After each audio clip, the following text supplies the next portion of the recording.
Ele não queria ser prefeito. Era o dito cidadão respeitável, a mosca que pousou em sua sopa, o início, o fim e o meio. Estamos falando de Raul Seixas, ícone do rock brasileiro e figura repleta de misticismo. Afinal, quem era o homem por trás do mito? Quem vai nos ajudar a descobrir é Silvio Passos, amigo íntimo de Raul Seixas e fundador de seu fã-clube oficial, o Raul Rock Club. Vamos contar também com a participação de estudantes de jornalismo da São Judas. São eles Renata Coslopo, Priscila Souza, Bruno Santos, Luciana Silva, Renato Ricarte e Renata Kelly. Silvio, obrigada por aceitar nosso convite. Como era o seu relacionamento com o Raul? Havia muita afinidade de ideias? Vocês divergiam muito? Não, divergência não existia. Mesmo porque, quando eu entrei na vida do Raul, eu era um garotinho de 17 anos de idade. 17, 18 anos, ele já era um cidadão com quase 40 anos, né? Então, eu era mais um espectador ali da história do que... Eu não tinha por que rebater as ideias do Raul. Eu estava ali para aprender, não estava ali para questionar nada. Estava questionando a vida, não o Raul Seixas. E por que você se tornou fã do Raul Seixas? Boa pergunta, boa pergunta. Eu, quando garoto, eu digo, inclusive, hoje, olhando para trás, né, você começa a rever algumas coisas na sua vida. Eu já estou com quase 50 anos. Eu era o típico alienado da época, da década de 70, porque eu só gostava da música americana, da música inglesa, odiava tudo que tinha qualquer ligação com a música ou com a cultura brasileira. Quer dizer, eu odiava a mim mesmo. Eu nasci nesse país e não gostava da música que meu país produzia, não gostava dos artistas, não gostava de absolutamente nada. Típico alienado. Não tinha nenhum engajamento político. E, de repente, minha cabeça começou a abrir, começou a cair Chico Buarque de um lado, Caetano Veloso do outro, Mutantes do outro, e veio um baiano chamado Raul Seixas, com um texto maravilhoso. Eu falei, esse baiano roubou dos meus caderninhos de poesia, né? Quando eu ficava lá escrevendo as minhas coisinhas quando eu garoto. E, de repente, eu encontro no Raul os mesmos questionamentos que os meus. E foi aí que me interessou muito em saber quem era aquele sujeito que estava dizendo as mesmas coisas que eu pensava.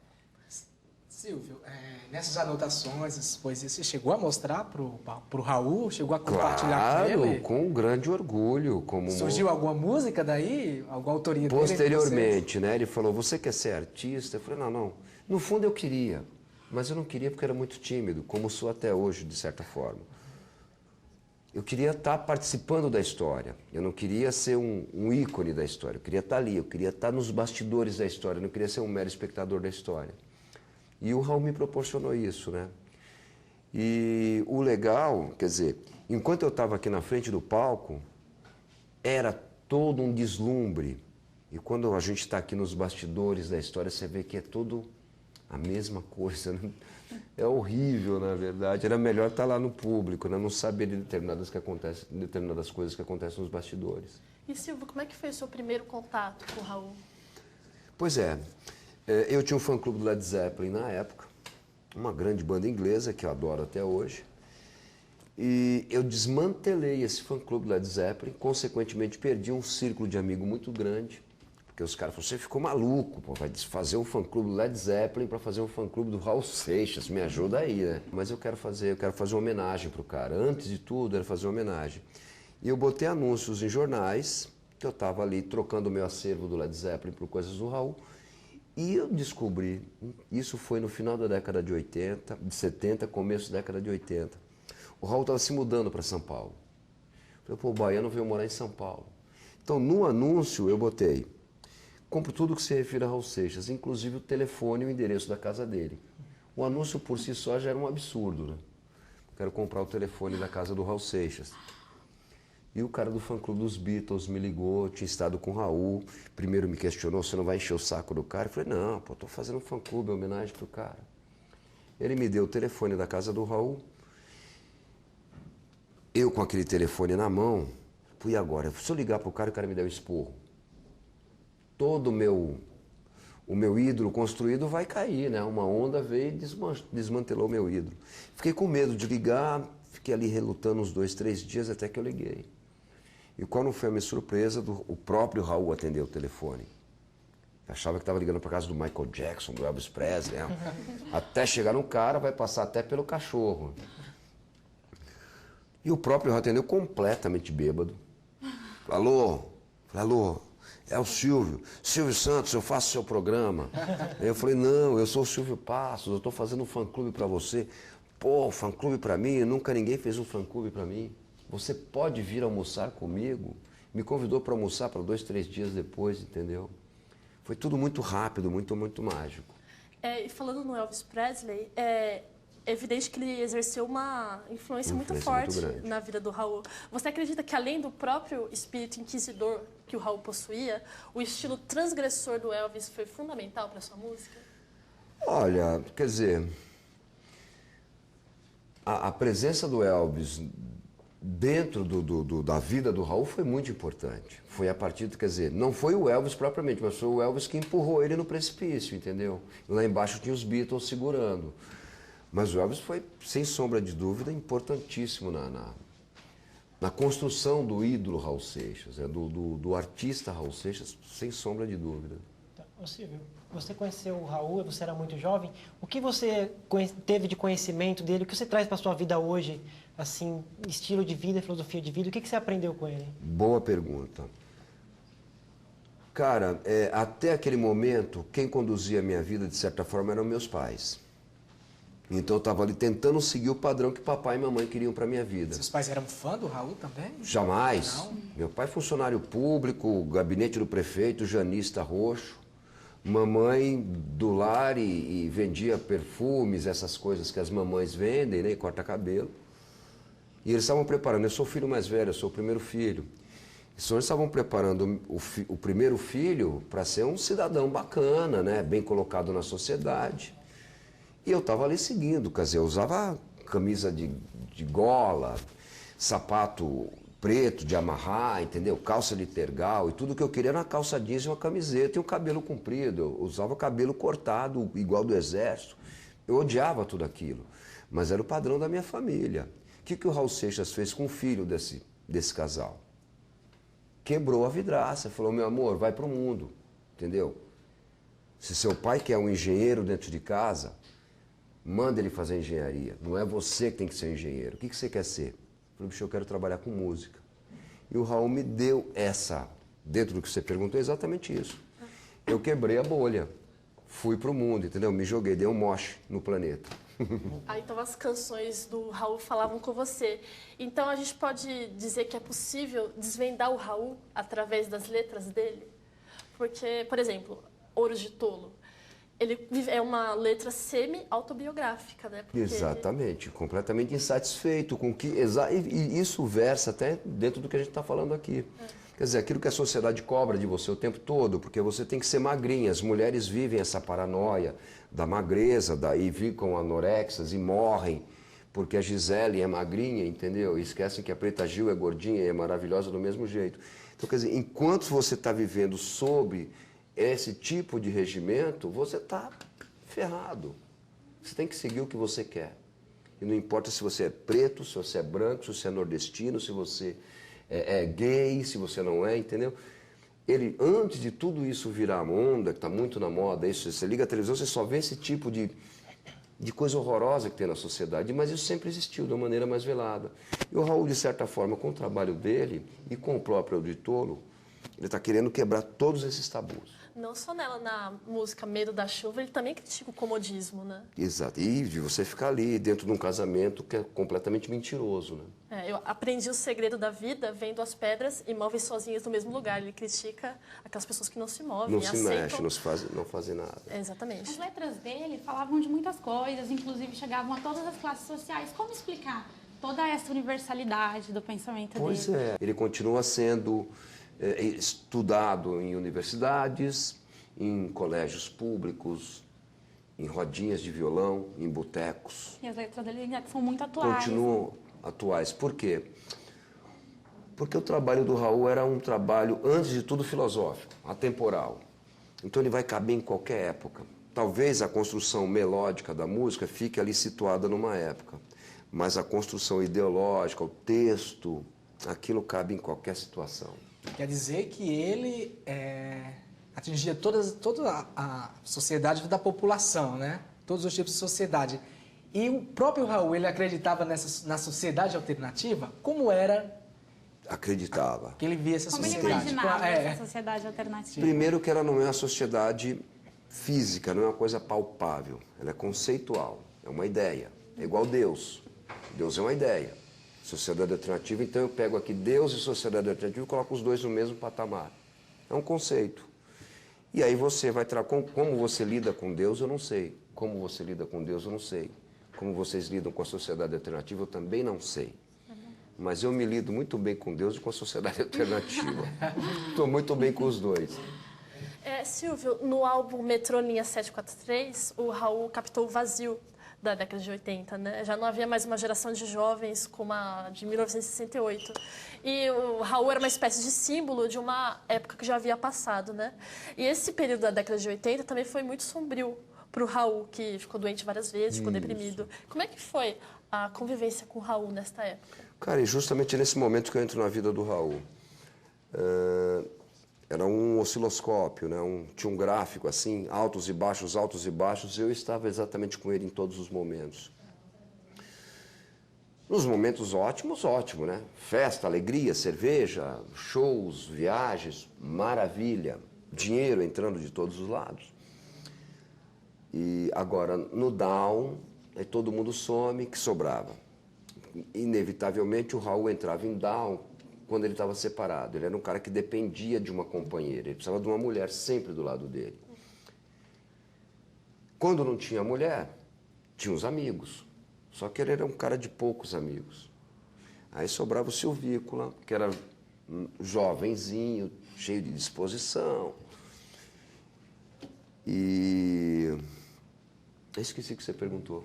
Como é que foi, então, exatamente como foi a convivência do Raul nessa época dele? Intensa. Intensa e tensa, entendeu? Houve altos e baixos, como eu falei. Quer dizer, para mim foi um privilégio, cara. É a mesma coisa se tivesse convivido com qualquer outra grande figura da história da humanidade, entendeu? O Raul, tá certo que ele tá aqui no Brasil, mas eu coloco ele numa equivalência como qualquer outra figura que passar pela tua cabeça agora, de Jesus Cristo a Osama Bin Laden, entendeu? Certo. E quando começou esse problema dele com as bebidas, assim? Desde garoto. Desde pequeno? Na mamadeira dele já tinha uísque. Ok, Silvio, então você responde essa pergunta logo após o intervalo. Voltamos já.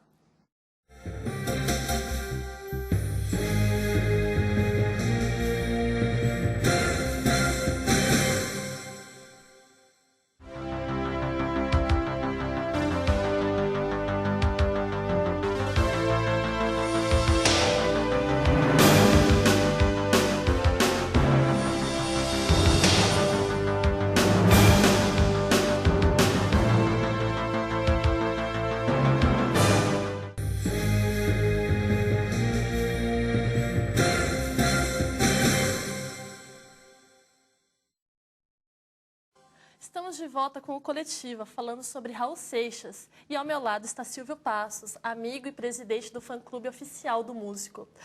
No bloco anterior, o Bruno perguntou quando é que começou o envolvimento do Raul com as bebidas. Bom, eu havia dito, brincando, né, que já vinha na mamadeira dele, mas evidentemente que não é isso. Desde garoto, o Raul sempre bebeu, como todos os adolescentes bebem, né? Hoje, inclusive, bebe muito mais que naquela época. Agora, naquela época, também as bebidas eram melhores do que as de hoje. Tem esse pequeno detalhe. Mas o problema tornou-se mais grave, porque beber de uma maneira ou de outra, todo mundo acaba bebendo, socialmente ou não. Mas na década de 70, ali, logo depois do grande sucesso do Guita, do 10 mil anos atrás, a coisa começou a estourar. Quer dizer, quando a bebida estoura no teu organismo, não é porque você bebeu ontem e hoje, porque isso já vem do histórico anterior, né? O Raul já tinha uma tendência ao alcoolismo. Então, logo depois do 10 mil anos atrás, 76, 77, foi você que perguntou, ali começou, inclusive, a degradação, não só física, como profissional também, né? Ele começou a ter uma série de problemas com shows, com gravadoras, com programas de televisão, porque não podia comparecer porque estava debilitado, ou com problema no pâncreas, ou então porque realmente estava bêbado e não conseguia falar lá com cré. Ele chegou a pedir sua ajuda em relação às bebidas? Não, ele pediu ajuda, realmente, para eu buscar mais uma no bar. Somente. Me ajuda aí a buscar mais uma. Em relação a parar? Não, né? Ele nem mesmo pensava, porque né? eu não tinha condição. O que eu percebo sempre isso. Eu sou 2 gerações depois do Raul, né? 2 não, exatamente 2 gerações depois. Eu era muito garoto, eu era o mascote da turma. Então, quer dizer, todo mundo quando fala comigo hoje tem a impressão que as pessoas acham até que eu tenho 70, 80 anos. Não, mas eu era um garotinho, né? Eu era o bobinho da turma. Então não tinha como ele me pedir ajuda, né? Vai me ajudar o quê? Vai buscar uma pra mim lá, garoto. Buscar, entendeu? O Raul, ele era um homem culto e especializado. Ele também era uma pessoa difícil de se lidar? Olha, comigo não. Eu até faço um paralelo tirando os amigos de colégio, o pessoal da Bahia, quando ele era adolescente, mas depois que ele se torna um grande artista, um grande nome na música brasileira. E eu começo a fazer, e eu como biógrafo também, fiz todos os levantamentos de dados da vida do Raul, eu comecei a ver o período que as pessoas permaneciam do lado do Raul. Então, para essas pessoas era difícil, porque elas ficavam um pouquíssimo tempo, principalmente as mulheres. Não suportavam muito a genialidade, o cara era maluco, mas era um maluco nocivo, um maluco beleza, entendeu? Um maluco bacana.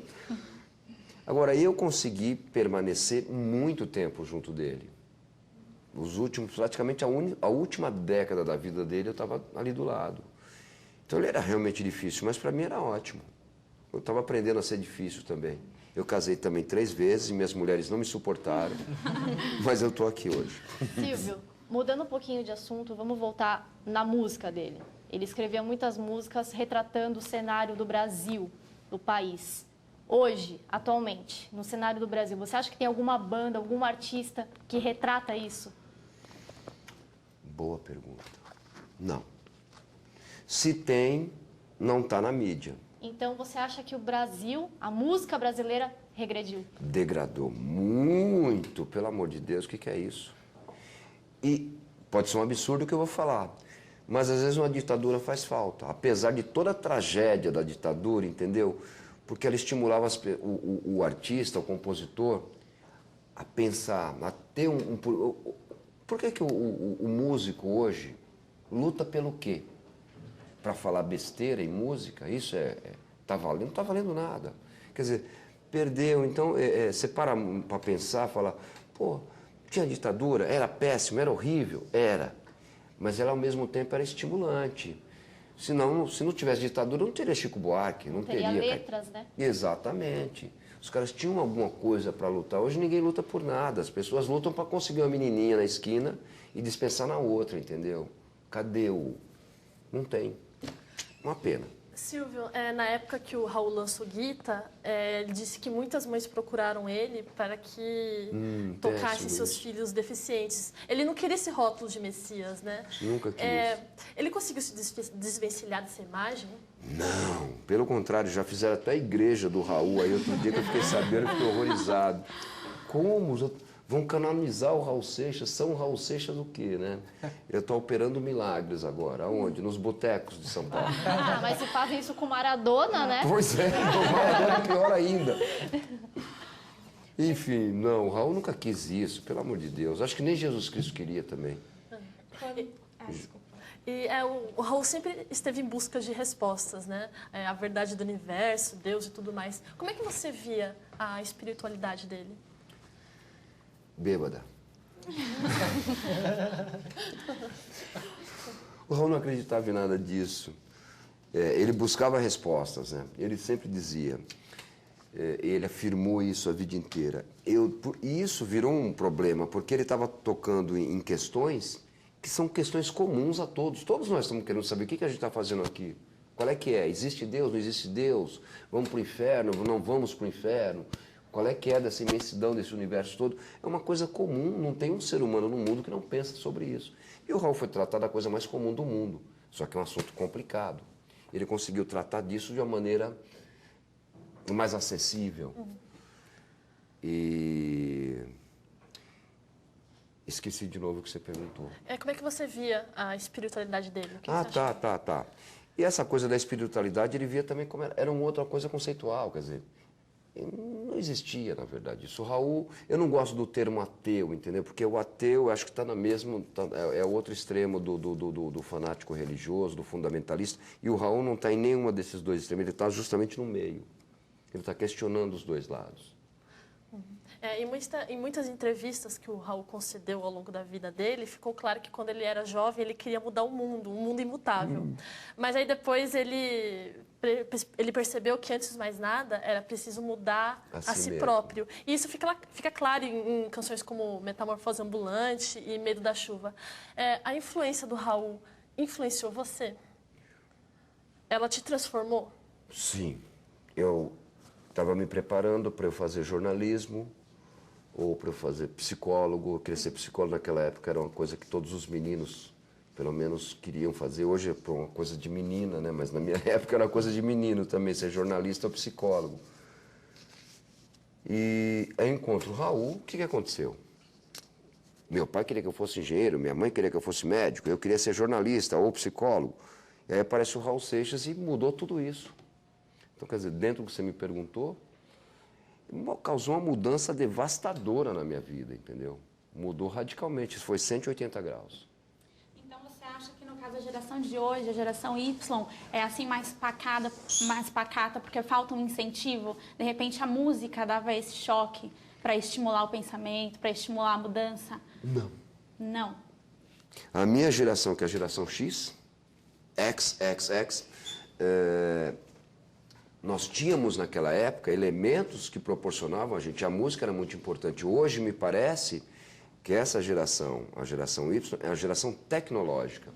Então é mais provável que o nosso querido e falecido Steve Jobs provoque alguma mudança nessa geração do que o Raul Seixas. Vocês podem vir calçando, entendeu? Mas quem vai fazer alguma mudança, algum processo de mudança nessa geração, eu acredito que não vai ser a música.